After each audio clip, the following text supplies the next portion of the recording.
Mari kita tundukkan kepala, kita berdoa untuk firman yang akan saya sampaikan. Bapa Surgawi, pada pagi hari ini kami kembali mengucap syukur kepada Tuhan, karena Engkau adalah Tuhan yang baik, yang menjaga, memelihara dan melindungi kami dari hari lepas hari, sehingga pada saat ini kami boleh datang menghampiri tahta-Mu yang kudus. Kami telah memuji-muji dan meninggikan nama-Mu. Sekarang waktunya untuk kami mendengar isi hati Tuhan. Mari Roh Kudus urapi hamba-Mu dan urapi setiap kami yang mendengar firman-Mu dengan urapan yang sama, agar firman yang ditaburkan dapat kami pahami dan kami mengerti di dalam kehidupan kami, sebagaimana Engkau memberikan pemahaman dan pengertian kepada hamba-Mu. Dan jika ada kuasa penguasa roh jahat di udara yang berusaha untuk merebut kebenaran firman, kami tolak dan kami patahkan di dalam nama Yeshua HaMashiach. Pergi kau keluar, tinggalkan kehidupan kami semua, agar hati dan pikiran kami hanya kami tujukan bagi kebenaran firman saja. Berikan kemampuan kepada kami bukan hanya untuk mendengar firman-Mu saja, melainkan juga melakukannya di dalam kehidupan kami. Terima kasih Bapa, demi nama Adonai Yeshua HaMashiach, Tuhan dan Juru Selamat kami. Kami sudah berdoa dan mengucap syukur. Haleluya. Semua yang percaya katakan amin. Shalom Aleichem. Bapak Ibu saudara sekalian yang kekasih, sebagaimana kita ketahui bahwa Gereja Pemulihan Firman mendukung semua program pemerintah. Sebagaimana kita ketahui bersama untuk Jawa Tengah, bahwa pada hari Sabtu dan hari Minggu diadakan lockdown untuk pembersihan pasar-pasar dan sebagainya. Dan diharapkan oleh Bapak Gubernur Jawa Tengah Ganjar Pranowo supaya semua kita tidak ada yang keluar rumah. Oleh karena gereja kita ini mendukung program pemerintah, maka dalam ibadah kali ini adalah ibadah secara virtual. Sebagaimana yang saya sudah sampaikan bahwa hari ini saya akan menyampaikan firman yang saya beri judul Rasialisme Menghina Tuhan. Rasialisme ini selalu berbicara tentang sara, suku, agama, ras, dan antar golongan. Nah, secara etimologi, apakah yang dimaksud dengan rasialisme?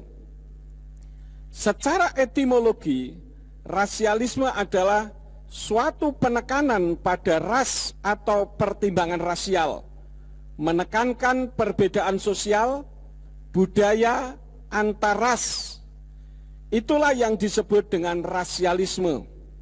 Nah, Bapak Ibu saudara sekalian yang kekasih, kalau saudara-saudara melihat di internet, di YouTube khususnya, saat ini sedang isu rasialis sedang ramai di media sosial. Khususnya adalah ada seorang politisi, yaitu yang bernama Natalius Pigai, pada saat ini sedang melaporkan politisi di Indonesia, Abu Janda, karena Abu Janda ini mengatakan evolusi belum selesai atau belum berakhir. Nah, saya sebagai seorang hamba Tuhan, tentu saja saya memberikan penilaian, Bapak Ibu saudara sekalian. Kalau saya perhatikan, Natalius Pigai ini, dia tidak pernah membawa-bawa suku di dalam setiap statement-statementnya. Tetapi ketika dia diserang, dia membawa-bawa suku dan mewakili rakyat Papua. Padahal arahnya kepada pribadi. Saya katakan, saya dalam hal ini bertindak netral. Tetapi saya melihat posting-postingan dari Natalius Pigai itu juga menyerang orang. Jadi saya secara individu sebagai seorang hamba Tuhan, saya katakan kepada Bapak yang kekasih Natalius Pigai, Bapak seharusnya perlu bertobatlah. Karena Bapak itu bisa menyerang sana-sini, khususnya kepada presiden saya, Presiden Joko Widodo. Bapak sering menyerang luar biasa, tetapi ketika Bapak diserang, Bapak tidak terima. Jadi kalau tidak mau digigit, jangan menggigit orang. Ya, mohon maaf, apa yang saya sampaikan ini berdasarkan penilaian saya sebagai seorang hamba Tuhan. Saya tidak berpihak kepada siapapun juga. Karena keperpihakan saya juga tidak membawa manfaat di dalam kehidupan saya. Saya hanya memberikan arahan saja. Pak Natalius Pigai ini dia melaporkan salah satu politisi di Indonesia termasuk menyerang Abu Janda. Nah, saya ingin memberitahu bahwa orang yang rasialis, saya katakan berdasarkan firman Tuhan, orang yang rasialis adalah menghina Tuhan dan tidak memiliki sifat-sifat Tuhan. Karena Tuhan itu tidak rasialis. Saya akan mengajak untuk membuka di dalam kitab suci, di dalam Kisah Rasul pasal yang ke-28. Ayat yang ke-27 sampai 28, di sana dikatakan demikian. Sebab hati bangsa ini sudah dikeraskan dan mereka mendengar dengan telinga yang berat dan mereka menutup matanya agar jangan mereka melihat dengan mata dan mendengar dengan telinga dan mengerti dengan hati dan mereka berbalik dan aku akan menyembuhkan mereka. Oleh karena itu, biarlah diketahui olehmu bahwa keselamatan dari Elohim sudah disampaikan kepada bangsa-bangsa lain dan mereka mendengarkannya. Jadi ayat ini kita tahu bagaimana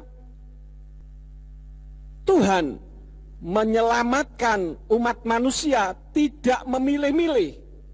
Karena itu kitab suci lebih lanjut mengajarkan kepada kita di dalam kitab Injil Yohanan atau Yohanes 3 ayat yang ke-16.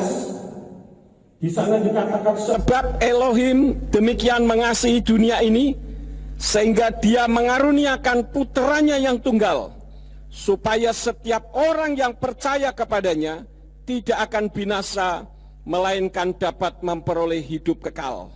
Siapakah yang dimaksud Elohim di sini? Tidak lain adalah Bapa Yahweh. Bapa Yahweh sangat mengasihi dunia ini sehingga dia mengaruniakan putranya yang tunggal. Yang dimaksud putranya yang tunggal adalah Yeshua HaMashiach. Dan yang dimaksud putra di situ bukan berarti Elohim atau Yahweh beranak, tidak. Tetapi itu hanya istilah ketika Yahweh turun ke dalam dunia ini dalam wujud manusia. Maka disebutnya putra, tapi bukan berarti beda usia atau beda pribadi. Saya sudah pernah menyampaikan di dalam khotbah saya yang berjudul Peran Tiga Berganda. Ya, nanti Bapak Ibu Saudara sekalian bisa melihat kembali bagaimana di dalam diri Yeshua memiliki peran tiga berganda. Nah, di sini menunjukkan bagaimana Bapa Yahweh tidak pernah membedakan umat manusia. Artinya Tuhan itu tidak rasialis, tidak rasialisme. Itulah sebabnya lebih lanjut di dalam kitab Roma pasal yang ke-11, ayat yang ke-11 dikatakan, selanjutnya aku berkata, apakah mereka tersandung sehingga mereka jatuh? Tidaklah demikian. Namun oleh kesalahan mereka, keselamatan datang kepada bangsa-bangsa lain untuk membuat mereka cemburu. Jadi dari ayat-ayat ini kita tahu bahwa keselamatan itu diberikan oleh Bapa Yahweh melalui Yeshua HaMashiach supaya setiap orang yang percaya kepadanya tidak binasa melainkan beroleh hidup kekal sampai selama-lamanya kepada seluruh umat manusia dari suku bangsa apapun. Jadi bukan hanya suku tertentu. Lalu ada orang yang bertanya begini, bagaimana dengan Tuhan yang memilih bangsa Israel? Bukankah itu merupakan rasialisme atau rasialis? Saya katakan bukan. Bapa Yahweh memilih bangsa Israel itu bukan karena rasialis, tetapi karena ingin mengangkat satu bangsa yang paling buruk di atas muka bumi ini menjadi yang terbaik. Jadi jangan dikaitkan tentang masalah itu. Kalau dikaitkan tentang rasialis, tidak ada ayat-ayat tadi yang saya sampaikan. Bagaimana Kisah 28 ayat 27 sampai 28 dan Roma pasal 11 ayat yang ke-11. Kemudian Yohanan 3 ayat yang ke-16 tadi. Nah, bagaimanakah Yahweh ini mengangkat yang paling buruk menjadi yang terbaik? Kita melihat di dalam kitab suci bagaimanakah sifatnya orang pilihan Bapa Yahweh ini. Yang pertama, di dalam kitab Bilangan pasal yang ke-11. Bilangan pasal yang ke-11 ayat yang ke-4. Di sana dikatakan, dan para penghasut yang ada di tengah-tengah mereka bernafsu hawa nafsu rakus, dan Bani Israel juga berbalik dan menangis serta berkata, siapakah yang akan memberi kami makan daging? Ini adalah sifatnya bangsa pilihan Elohim yang tadi saya katakan ini adalah bangsa yang paling buruk, tetapi Bapa Yahweh pilih menjadi bangsa yang terbaik. Dikatakan yang pertama, bangsa itu rakus. Kalau saudara sekalian membaca di dalam terjemahan Yayasan Lembaga Alkitab Indonesia, maka di sana Yayasan Lembaga Alkitab Indonesia menerjemahkan kata penghasut dengan kata bajingan, orang yang jahat. Ya, ini yang pertama. Jadi ini merupakan bangsa yang rakus. Kita melihat di dalam kitab suci bagaimana dalam sejarah perjalanan mereka dari Mitsraim, dari Mesir menuju ke tanah Kanaan, ke tanah perjanjian yang penuh dengan susu dan madu yang Bapa Yahweh berikan. Apa yang mereka lakukan? Ketika mereka lapar, mereka ingin makan daging. Kemudian Bapa Yahweh kirimkan burung puyuh di tengah-tengah mereka. Mereka dengan rakusnya memakan mentah-mentah. Sampai-sampai kitab suci katakan banyak di antara mereka yang mati karena kerakusannya. Itu yang pertama.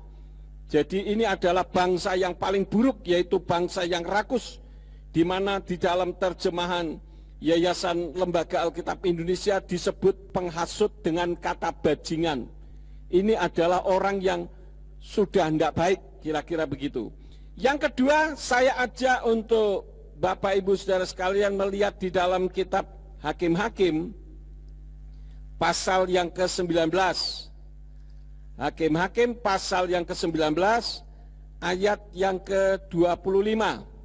Di sana dikatakan, namun orang-orang itu tidak mau mendengarkan perkataan dia, lalu orang itu memegang gundik itu dan membawa keluar kepada mereka ke jalan, dan mereka menyetubui dia, menggilirnya sepanjang malam itu sampai pagi, dan mereka melepaskan dia pada waktu fajar menyingsing. Ini adalah kisah tentang seorang Lewi dan gundiknya. Bagaimana kisahnya saya tidak akan menceritakan karena cukup panjang. Bapak Ibu Saudara sekalian bisa membaca sendiri di dalam Hakim-Hakim pasal 19 mulai ayat yang ke-1. Itu kronologisnya. Jadi hal yang kedua, bangsa pilihan Bapa Yahweh ini adalah selain rakus juga cabul, ya. Sampai melakukan perbuatan perjinahan menggilir sepanjang malam. Ini kan luar biasa. Jadi memperkosa rame-rame. Selain daripada itu, kita melihat lagi masih Hakim-Hakim pasal 19 ayat yang ke-29. Dan sesampai di rumahnya, dia mengambil pisau, memegang mayat gundiknya, dan memotong-motongnya menurut tulang-tulangnya menjadi 12 potongan, lalu mengirimnya ke seluruh daerah perbatasan orang Israel. Ini adalah perbuatan mutilasi, memotong-motong mayat. Itu sudah tertulis dalam kitab suci. Jadi Bapak Ibu Saudara sekalian, kalau kita melihat Kenapa Elohim, Bapa Yahweh itu memilih bangsa Israel? Bukan karena ini bangsa yang paling hebat, ini adalah bangsa yang paling bejat, bangsa yang paling tidak baik, tetapi dia pilih supaya menjadi bangsa yang luar biasa. Lebih lanjut, satu lagi saja, di dalam kitab Injil Matius atau Matius pasal yang ke-27 ayat yang ke-24, di sana dikatakan demikian. Dan Pilatus ketika melihat bahwa hal itu tidak menghasilkan apapun, sebaliknya malah menimbulkan kekacauan, dengan mengambil air ia membasuh tangan di hadapan kerumunan orang itu seraya berkata, "Aku tidak bersalah terhadap darah orang benar ini. Akan kamu lihat." Dari ayat ini kita tahu siapakah yang dimaksudkan di situ. Darah orang yang tidak bersalah tidak lain adalah Yeshua HaMasyiah, yang adalah Yahweh sendiri yang turun dalam wujud manusia, yang tidak bisa berbuat dosa karena dia adalah Elohim atau Tuhan. Jadi Yeshua tidak bersalah tetapi dihukum mati juga. Ini membuktikan bahwa mereka adalah orang-orang yang jahat tetapi mengakunya baik. Jadi kalau saya perhatikan, orang-orang yang rasialis ini adalah orang-orang yang sebetulnya jahat di mata Tuhan, tetapi dia merasa dirinya yang paling kudus, yang paling suci di hadapan Tuhan. Itulah orang yang rasialis. Bapak Ibu Saudara sekalian yang kekasih, apa yang tadi saya sampaikan bahwa bangsa pilihannya ini adalah bangsa yang rakus, bangsa yang cabul, bangsa yang keji, bangsa yang jahat. Mungkin juga ada di antara kita yang nonton YouTube ini, saudara mengatakan, iya itu kok sama seperti saya ya, saya ini kejahatannya sudah luar biasa. Saudaralah yang saat ini sedang dipilih oleh Tuhan.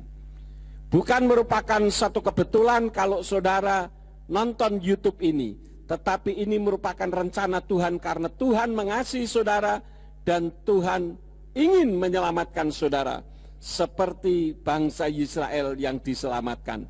Dan kalau saudara mau masuk di dalam karya keselamatan, maka apa yang Bapa Yahweh lakukan bagi bangsa Israel yang adalah bangsa rakus, cabul, keji dan jahat itu dijadikan menjadi bangsa yang terbaik. Salah satu di antaranya adalah penemu dalam dunia kehidupan saat ini. Apa misalkan pesawat terbang? Pesawat terbang itu yang menemukan orang Yahudi, orang Israel. Coba kalau tidak ada pesawat terbang, ya, dari sini mau ke Amerika bisa sebulan mungkin, bisa lebih, tergantung cuaca dan sangat membahayakan. Lama tidak sampai-sampai. Tetapi karena karya penemu dunia kehidupan orang Yahudi, maka terciptalah pesawat terbang dan pesawat itu bisa lari 900 km per jam ketika menuju ke Amerika. Kemudian dalam dunia komputer, semua yang saudara lakukan di dalam komputer itu adalah penemunya orang Yahudi, bangsa Israel, bangsa pilihan Tuhan. Kemudian apalagi bohlam lampu, itu juga ditemukan oleh orang Yahudi. Kemudian multimedia, banyak lagi yang lain, termasuk dunia medis. Beberapa waktu yang lalu ditemukan bagaimana merontokkan kanker di dalam diri seseorang tanpa harus mematikan sel-sel yang lain. Dan yang terakhir kemarin saya membuka di internet, bagaimana bangsa Yahudi ini menemukan kornea sintetis. Jadi orang-orang yang buta seharusnya bisa melihat ketika menerima cangkok kornea. Sekarang tidak perlu harus menunggu cangkok kornea manusia, tetapi sudah berhasil dibuat kornea sintetis. Bapak Ibu Saudara sekalian bisa lihat video yang berikut ini.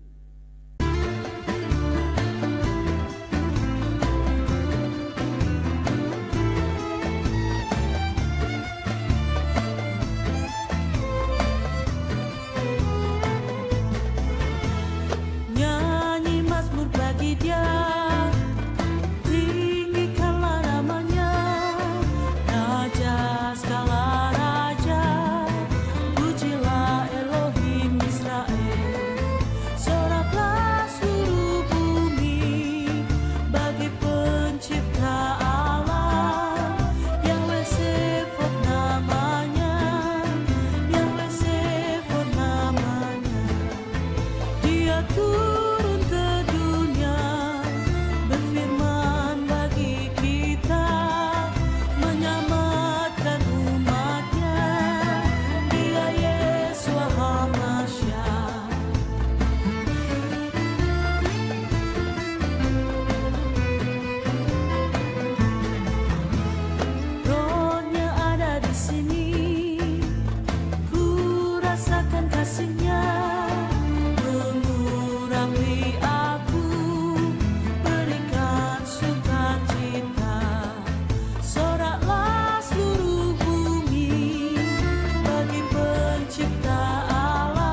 Nah, itu yang pertama. Yang kedua, dijadikan yang terbaik apa? Religius. Di Indonesia ini ada salah satu suku yang sangat religius. Saya tidak perlu menyebut karena siapa tahu ada yang tersinggung sehingga nanti saya dianggap rasialis lagi. Tetapi bangsa Israel lebih dari religiusnya suku tertentu di Indonesia. Kalau Bapak Ibu Saudara sekalian melihat kalender Yudaisme, maka hampir setiap saat ada upacara-upacara religius. Ini membuktikan bagaimana Bapa Yahweh mengubah bangsa yang tidak baik menjadi bangsa yang sangat luar biasa hebatnya. Kita tidak bisa menyangkali hal itu karena memang realitasnya seperti ini. Memiliki otak yang sangat brilian. Nah, saya akan maju lebih lanjut. Kenapa kita melihat di dalam dunia ini ada orang yang rasialis, saudara-saudara? Ya, saya melihat satu kenyataan ada orang yang rasialis. Saya katakan hanya dua saja. Kenapa ada orang yang rasialis? Yang pertama, bodoh. Kenapa dikatakan bodoh? Karena tidak bisa membedakan takdir dan nasib. Sehingga terjadi kerancuan di dalam pola pikir orang yang bodoh ini, sehingga rasialis. Contoh takdir itu bagaimana? Takdir itu sesuatu yang sudah tidak bisa dirubah. Misalkan masalah gender. Saudara punya gender laki-laki misalkan. Saudara tidak bisa berubah menjadi perempuan. Walaupun ada operasi plastik, katakanlah laki-laki menjadi perempuan atau perempuan menjadi laki-laki, tetapi itu tidak sempurna, tidak seperti apa yang diciptakan oleh Elohim kepada manusia pada umumnya. Ya, jadi kalau masalah gender ini sudah takdir. Kalau saudara diciptakan sebagai perempuan, ya bersyukurlah diciptakan sebagai seorang perempuan. Ada orang yang mengeluh dengan mengatakan, kenapa saya diciptakan sebagai seorang perempuan? Harus hamil, harus melahirkan, sakit dan sebagainya. Tetapi semuanya ada maksud Tuhan, bahwa Tuhan menciptakan saudara sebagai perempuan, termasuk juga menjadi laki-laki. Ya, ini sudah takdir yang tidak bisa diubah. Kemudian keturunan, saudara dilahirkan sebagai anaknya siapa? Ini tidak bisa diubah. Memang sudah saudara memiliki gen aliran darah dari kedua orang tua saudara. Itu sudah tidak bisa diubah. Tentu saja akan merembet kepada soal suku bangsa. Ini semua tidak bisa diubah. Itu yang disebut dengan takdir. Kemudian beda dengan nasib. Kalau nasib itu bisa berubah, misalkan miskin, saudara ditakdirkan, saudara dilahirkan dari kehidupan seorang yang miskin misalkan. Tetapi bukan berarti ketika saudara ditakdirkan, dilahirkan oleh orang tua saudara dari keluarga miskin, saudara tidak mampu mengubah nasib saudara yang miskin itu menjadi kaya. Itu bisa, kalau nasib bisa berubah, tetapi kalau takdir tidak bisa. Misalkan saudara dilahirkan dari seorang pegawai rendahan misalkan, itu memang sudah takdir saudara dilahirkan oleh orang tua yang hanya sebagai pegawai rendahan saja. Tetapi bukan berarti saudara yang dilahirkan dari seorang pegawai rendahan tidak bisa berubah, mengubah nasib saudara. Termasuk juga beragama tertentu. Ya, karena orang tua saudara dilahirkan dari agama tertentu, katakanlah agama A begitu. Maka itu sudah takdir saudara, orang tua beragama A. Tetapi bukan berarti nasib saudara tidak bisa berubah. Jadi bedakan antara takdir dengan nasib. Nah, saudara yang ditakdirkan dilahirkan dari suku Jawa, suku Sunda, suku Bugis, suku Aceh, suku Bali, dan lain-lain, bisakah minta pindah menjadi suku Bedouin yang tinggal di Timur Tengah? Tidak bisa, saudara-saudara. Ini sudah berbicara soal takdir. Nah, orang yang rasialis adalah orang yang memaksakan kehendak, merasa diri paling benar, menuntut orang lain harus sama seperti dirinya. Karena dianggap kalau tidak sama seperti dirinya berarti tidak benar. Nah, ini menunjukkan kebodohan daripada orang tersebut, ya. Kemudian hal yang kedua, kenapa ada orang rasialis? Selain bodoh tidak bisa membedakan antara takdir dan nasib, yang kedua merasa paling benar kelakuannya sehingga memaksakan kehendak orang lain harus seperti dirinya. Nah, ini yang sering terjadi, Bapak Ibu Saudara sekalian. Kalau misalkan ada orang tanya kepada saya, kalau misalkan saya memiliki ajaran dan saya merasa ajaran saya yang paling benar, boleh enggak? Saya katakan boleh dan harus. Saya juga mengatakan bahwa apa yang saya ajarkan adalah yang paling benar. Itu harus. Bagaimana kita bisa mengajar orang lain kalau kita sendiri tidak yakin bahwa apa yang saya ajarkan itu merupakan satu kebenaran atau tidak? Jadi kalau ajarannya merasa paling benar, silakan saja, dan itu tidak masalah, dan memang harus demikian. Asal saudara mampu membuktikannya, tetapi dilarang memusuhi yang beda dengan Anda. Ini yang jadi masalahnya. Jadi saudara merasa diri paling benar, tidak masalah, dan itu bukan rasialis. Akan menjadi rasialis kalau saudara memaksakan kehendak orang lain harus sama seperti saudara. Ya, kalau saudara merasa paling benar, itu saudara pegang prinsip, tidak masalah, dan harus. Artinya kita punya prinsip, tetapi prinsip itu harus bisa dibuktikan. Kalau prinsipnya tidak bisa dibuktikan, ya harus berubah, dalam arti tidak menyerah kepada takdir, tetapi itu menjadi nasib saudara yang bisa diubah. Ya, bagaimana orang mau ikut ajaran saudara jika kelakuan saudara seperti penjahat sadis? Saya melihat orang-orang yang bertindak rasialis itu tingkah lakunya sadis, saudara-saudara. Main kekerasan, merasa diri sudah paling hebat, pokoknya pasti masuk sorga, memiliki sorga, dan bahkan Tuhan pun harus belajar dari dirinya. Ya tidak masalah sih, tetapi tentu orang kan ingin, orang-orang yang seperti ini kan ingin supaya orang lain seperti dirinya. Bagus, tetapi kalau dengan cara memaksakan kehendak, apalagi dengan sistem kekerasan, orang ikut saudara juga karena takut, bukan karena setuju dengan ajaran saudara. Buat apa seperti itu? Karena itu saya katakan orang yang rasialis, rasialisme ini adalah orang yang bodoh, ya, merasa diri paling pandai, semuanya harus seperti dirinya, tetapi tidak ngaca siapa dirinya sesungguhnya. Saya akhir-akhir ini kan sedang akan memelihara ikan hias di akuarium, saudara-saudara.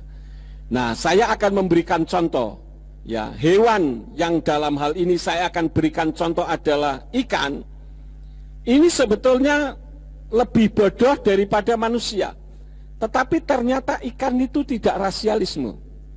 Ya. Saya ambil contoh dua jenis ikan saja. Ikan itu banyak sekali, saudara. Satu tipe memiliki banyak jenis. Katakanlah misalkan ikan manfish yang sering disebut dengan angelfish, atau ikan layang-layang karena bentuknya pipih seperti layang-layang, ya. Ikan ini berasal dari perairan Amazon, Kolombia dan Peru, dan ini termasuk jenis karnivora dan agresif. Di sana ada banyak jenis. Saya dulu tidak memahami, ketika saya pelajari ternyata yang namanya ikan manfish itu ada manfish gold, manfish zebra, manfish black, manfish veils, manfish super veil, manfish marble, manfish platinum, manfish smoky, manfish gold pearl scale, manfish koi, manfish leopard, ada banyak lagi yang lain. Jadi jenisnya macam-macam, padahal satu bentuk ikan, yaitu manfish. Tetapi mereka yang adalah binatang karnivora dan agresif bisa berkumpul dalam Satu wadah yang sama, saudara-saudara. Oke, kalau ikan manfish atau angelfish atau ikan layang-layang mungkin tidak terlalu kita kenal bagaimana agresifannya. Tetapi ada satu ikan yang sangat agresif yang seringkali dipakai untuk aduan, yaitu ikan cupang. Dulu waktu saya masih kecil disebutnya ikan siem, ya. Ikan siem atau ikan cupang ini juga macam-macam. Ada Candy Cooper, ada Nemo, ada Half Moon, ada Fancy, ada Royal Blue, ada Black Orchid, ada Purple Giant, ada Salamander, dan ada macam-macam. Tetapi ikan ini yang sering beradu, ya, bisa juga tuh berada di dalam satu akuarium yang sama. Saudara bisa lihat gambarnya ini. Jadi aneh kalau manusia yang katanya pinter, merasa diri adalah ciptaan Elohim yang paling sempurna, tetapi lebih bodoh daripada hewan. Hewan bisa tidak rasialis, tetapi manusia seringkali melakukan rasialis. Nah, ini yang harus diperhatikan, Bapak Ibu Saudara sekalian. Jadi kenapa orang bisa rasialis? Karena ada faktor kebencian. Dan kebencian ini terjadi karena faktor pola pikir yang salah. Jadi sebetulnya kesalahannya ada pada pola pikirnya, bukan ada pada ciptaannya. Bapak Yahweh menciptakan manusia itu sempurna. Saya pernah melihat di YouTube ada anak kecil dengan kulit yang beraneka macam. Ada yang putih, ada yang hitam, ada yang kuning, ada yang merah, kumpul jadi satu. Mereka bisa bercanda, masih bayi semua, Bapak Ibu Saudara sekalian. Mereka tidak bertengkar, ya. Tetapi kenapa setelah dewasa saling bertengkar? Karena kebencian itu dibentuk dari pola pikir yang salah. Ada sebuah ilustrasi, ada seorang menantu yang membenci mertuanya. Biasa ini kasus antara menantu dengan mertua. Nah, menantu perempuan ini tidak suka dengan mertua perempuannya. Kenapa? Karena seringkali dianggap intervensi di dalam keluarganya. Karena itu menantunya perempuan ini ingin menyingkirkan mertuanya secara halus. Maka menantu perempuan ini pergi ke satu sinse, minta obat supaya bisa menyingkirkan mertuanya secepat mungkin. Nah, ketika konsultasi dengan Sinse katakan, saya punya obat istimewa. Dalam 100 hari mertua kamu pasti mati. Tidak bisa tidak, pasti mati. Nah, tetapi saudara sebagai menantu tentu harus menggunakan trik. Bagaimana supaya ketika mertua kamu meninggal, mati, kamu tidak dituduh untuk membunuhnya. Kemudian menantu perempuan ini berkata kepada Sinse tersebut, ahli obat, apa yang harus saya lakukan, Sinse? Oke, saya kasih obat, berikan kepada mertuamu setiap pagi. Upayakan supaya 1 gelas ini bisa diminum. Itu kata Sinse kepada sang menantu perempuan ini. Apakah cukup banyak itu, Sinse? Sinse katakan tidak. Kamu harus melakukan sesuatu yang baik kepada mertuamu, sehingga ketika nanti pada hari yang ke-100 orang sudah lihat bagaimana kamu melayani mertua kamu dengan baik, sehingga orang tidak akan menuduh kalau kamu yang menjadi pembunuhnya. Maka terjadilah deal, keputusan di situ. Maka sang menantu perempuan setiap hari menghidangkan obat yang dari Sinse ini. Kemudian sang menantu berbuat sebaik mungkin terhadap mertuanya. Dari hari lepas hari, dari bulan lepas bulan, sampai pada hari yang ke-99, tinggal 1 hari lagi.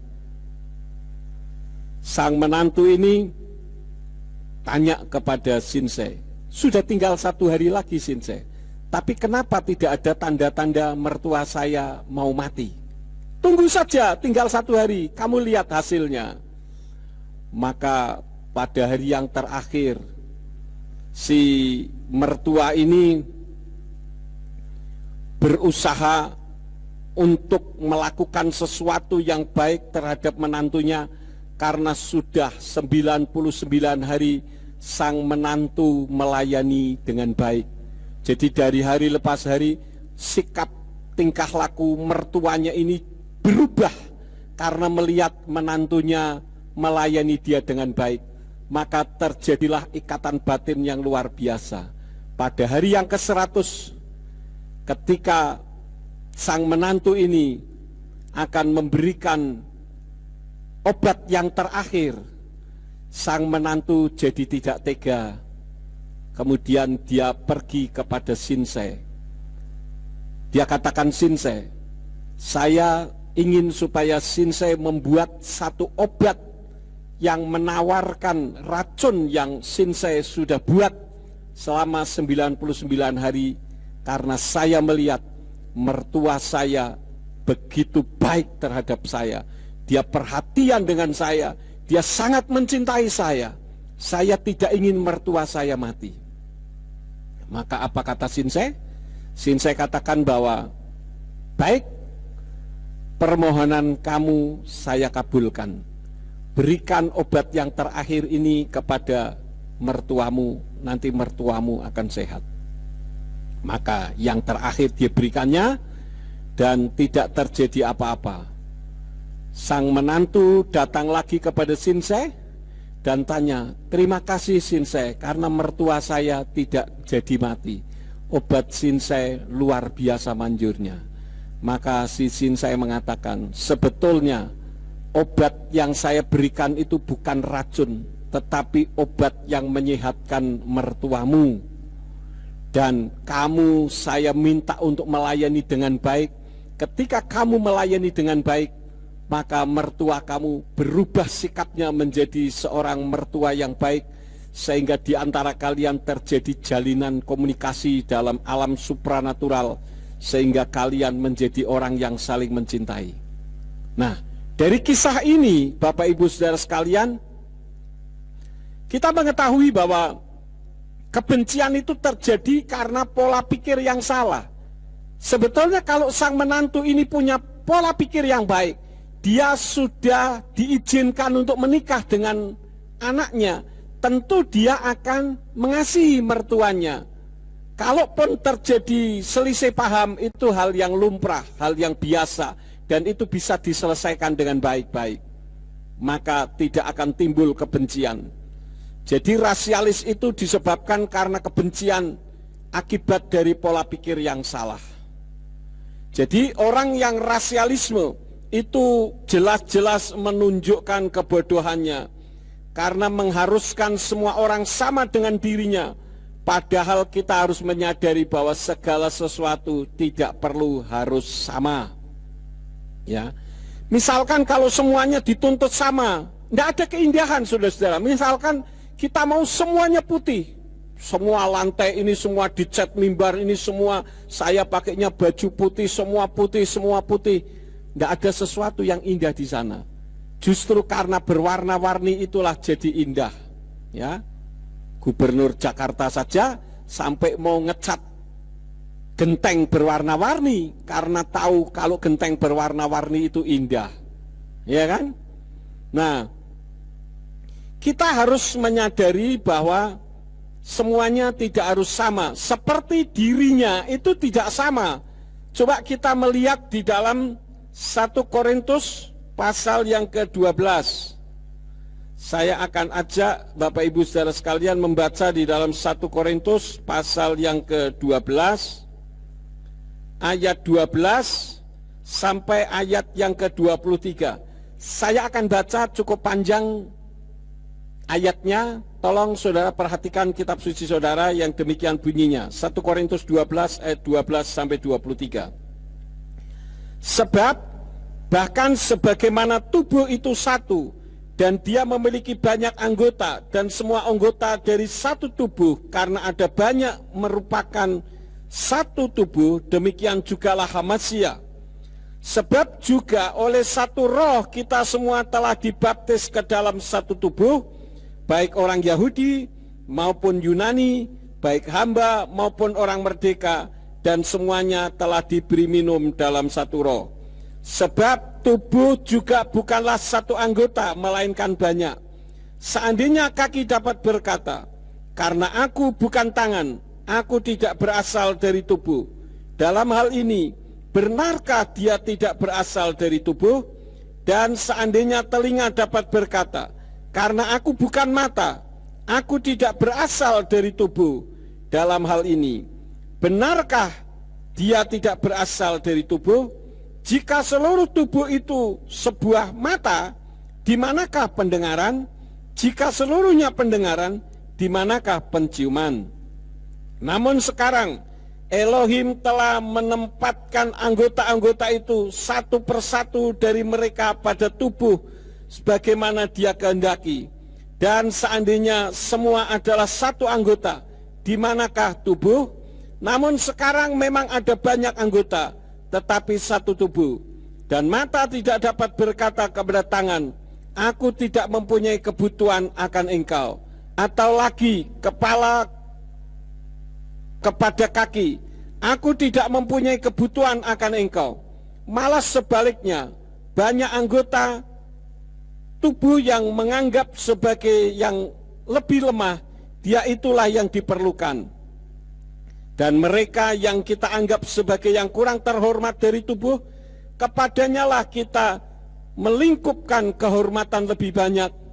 Dan yang menurut kita kurang baik, kurang layak, ia mendapatkan lebih banyak kelayakan. Jadi Bapak Ibu saudara sekalian, ayat-ayat ini mengajarkan bagaimana dalam tubuh manusia itu terdiri dari banyak anggota, dan itu sesuai dengan fungsinya masing-masing. Jadi kalau kita misalkan di Indonesia ini ada 5 agama yang direstui oleh pemerintah, tidak harus satu. Demikian pun kita menyadari bahwa negara Indonesia ketika dideklarasikan kemerdekaan itu tidak dideklarasikan oleh satu agama, tetapi oleh banyak agama dan oleh banyak suku. Jadi jangan mendenominasi merasa dirinya yang paling berhak. Semua kita punya hak yang sama, tetapi kita tidak saling bermusuhan satu dengan yang lain. Itulah yang disebut Negara Kesatuan Republik Indonesia. Dan saya secara pribadi dengan seluruh Majelis Pusat Gereja Pemulihan Firman mendukung NKRI, karena Indonesia ini bukan hanya terdiri dari satu agama atau satu golongan, satu ras tertentu, tetapi ada banyak golongan dan banyak ras serta banyak agama. Yang penting kita tidak saling bermusuhan satu dengan yang lain. Kita adalah saudara di dalam Negara Kesatuan Republik Indonesia, sehingga ketika orang melakukan sesuatu intervensi dari negara lain, kita bisa bersatu untuk menangkalnya. Kalau saya melihat di internet, saya perhatikan bahwa orang-orang yang rasialis ini tidak segan-segan juga menjual agama. Seringkali teriak-teriak anti asing, tetapi ternyata ketahuan memiliki rekening dari transferan luar negeri, artinya dapat dari asing. Ini artinya munafik, tidak mengatakan ya di atas ya, tidak di atas tidak.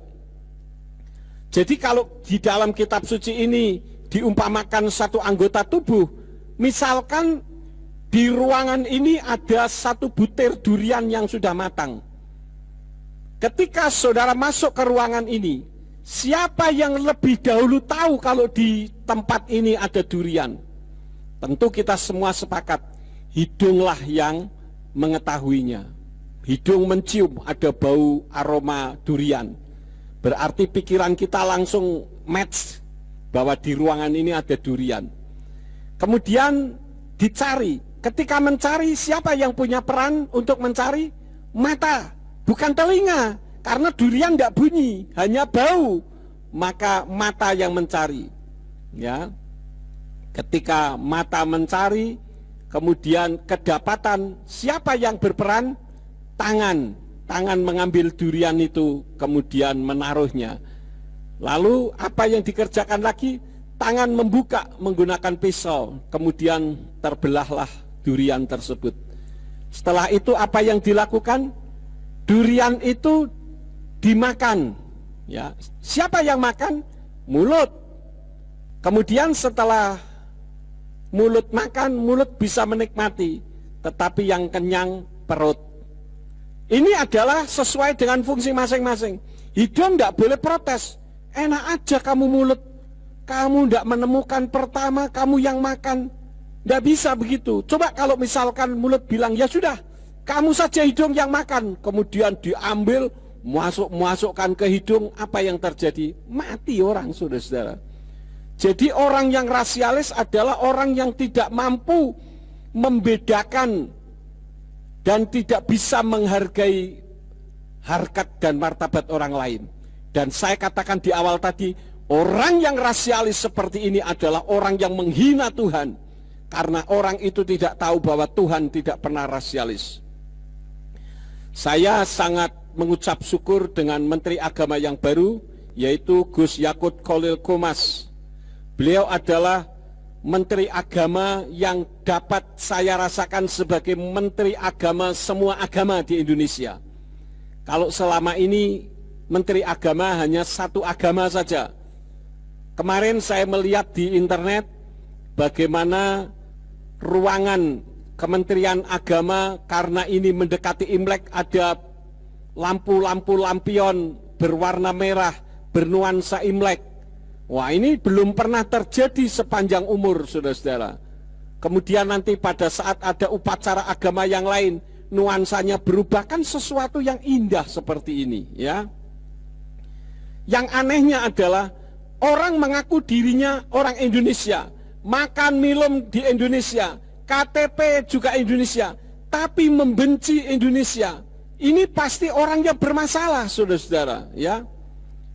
Sebagai pengkhianat bangsa dan tidak segan berani menjual negara demi ambisinya. Apalagi terakhir ini ditangkap oleh kepolisian, ada seseorang yang membuat pasar tetapi menggunakan mata uang Timur Tengah. Loh, ini negara Indonesia mau menciptakan negara di dalam negara. Ini orang yang seperti ini adalah orang yang berbahaya. Orang yang tidak menyadari bahwa negara ini terdiri dari banyak suku, agama, bangsa, dan ras. Jadi merasa dirinya saja yang paling benar. Oleh karena itu, Bapak Ibu Saudara sekalian, saya pun bangga, saya bersyukur kalau saya bisa melayani jemaat dari berbagai suku dan bangsa, ya. Karena saya tidak pernah membedakan ras, ya. Saya tidak pernah rasialisme. Karena itu saya bisa mengucap syukur kepada Tuhan kalau Tuhan izinkan saya menggembalakan banyak suku. Nah, melalui kebenaran firman pada saat ini, Bapak Ibu Saudara sekalian, biarlah kita belajar untuk melakukan kebenaran firman. Kita sadar bahwa manusia itu terdiri dari banyak macamnya. Binatang saja bisa akur, bisa rukun. Masa manusia tidak bisa rukun? Orang yang seperti ini adalah orang yang merasa diri paling benar. Mungkin Tuhan pun perlu belajar daripadanya. Tetapi saya yakin melalui kebenaran firman ini, mari kita tidak boleh membeda-bedakan. Kalau kita melayani, ya layani semua dengan sesuatu yang baik. Mau suku apapun, mau kaya, mau miskin, mau tua, muda, laki, perempuan, semua sama di hadapan Tuhan. Sehingga kita bisa bersatu padu untuk menegakkan negara NKRI berdasarkan Pancasila. Sehingga negara Indonesia akan menjadi negara adidaya. Apalagi sekarang kita melihat bagaimana kebutuhan nikel dunia ini sekarang sudah menjadi sesuatu yang urgent. Sementara Indonesia memiliki kandungan nikel yang terbanyak di seluruh dunia. Era minyak bumi itu sudah hampir berakhir. dan sekarang mulai menggunakan nikel, dan Indonesia akan menjadi negara adidaya. Asal jangan sampai kita mengizinkan ada orang-orang pengkhianat bangsa yang mau menjual bangsanya demi ambisinya, karena biasanya orang-orang yang radikal, orang-orang yang rasialisme inilah yang dipakai oleh negara asing untuk mengacaukan negara Indonesia. Saya berdoa kiranya negara Indonesia menjadi negara yang tetap jaya, tetap semangat, tetap merdeka di dalam segala bidang untuk kemuliaan bagi nama Bapa Yahweh. Inilah firman yang saya taburkan. Biarlah firman ini akan memberkati di dalam kehidupan kita semua. Mari kita berdoa, dan sekaligus nanti saya akan tutup di dalam doa berkat. Mari kita tundukkan kepala. Bapa Sorgawi, kami mengucap syukur apabila Engkau telah mengajar kepada kami supaya kami tidak rasialisme, kami tidak rasialis di dalam hidup di atas muka bumi Indonesia ini, karena kami menyadari negara ini merdeka bukan karena satu agama, bukan karena satu suku, bukan karena satu-satunya manusia yang selama ini menganggap diri paling benar, tetapi terdiri dari beraneka macam ragam suku dan bangsa serta bahasa. Karena itu berkati negara Indonesia menjadi negara yang adidaya, menjadi negara yang diberkati oleh Bapa Yahweh. Terima kasih Bapa. Kami mengucap syukur dan berkati seluruh jemaat, baik yang mendengarkan firman-Mu di tempat ini maupun di rumah masing-masing. Engkau memberkati untuk kemuliaan bagi nama-Mu. Terima kasih Bapa. Sekarang berkatilah kami karena kami siap menerima berkat daripada-Mu. Dimanapun saudara berada, mari kita angkat kedua belah tangan kita untuk menerima berkat Yahweh. Yefarka Yahweh weyis mereka. Yahweh memberkati engkau dan memelihara engkau. Yaer Yahweh pano oleh kawikuneka. Yahweh menyinari engkau dengan wajahnya dan memberi engkau anugerah. Yisa Yahweh pano oleh kawi yashem leka shalom. Yahweh menghadapkan wajahnya kepadamu dan memberi engkau damai sejahtera. Diberkatilah engkau di kota dan diberkatilah engkau di ladang. Diberkatilah buah kandunganmu, hasil bumimu dan hasil ternakmu, yakni anak lembu sapimu dan kandungan kambing dombamu. Diberkatilah bakulmu dan tempat adonanmu. Diberkatilah engkau pada waktu masuk dan diberkatilah engkau pada waktu keluar. Sekarang pulanglah dan terimalah berkat. Kasih Bapa Yahweh Sang Pencipta, kasih karunia Adonai Yeshua HaMasiah Sang Pembeli Jiwa, dan Ruach HaKodes menyertai saudara sekalian sampai Maranatha. Adonai Yeshua HaMasiah datang kembali untuk yang kedua kali dan mengangkat kita semua. Haleluya, semua yang percaya katakan amin. Terima kasih Bapak Ibu saudara sekalian. Bapak Yahweh Besem Yeshua HaMasiah Ruach HaKodes memberkati kita semua.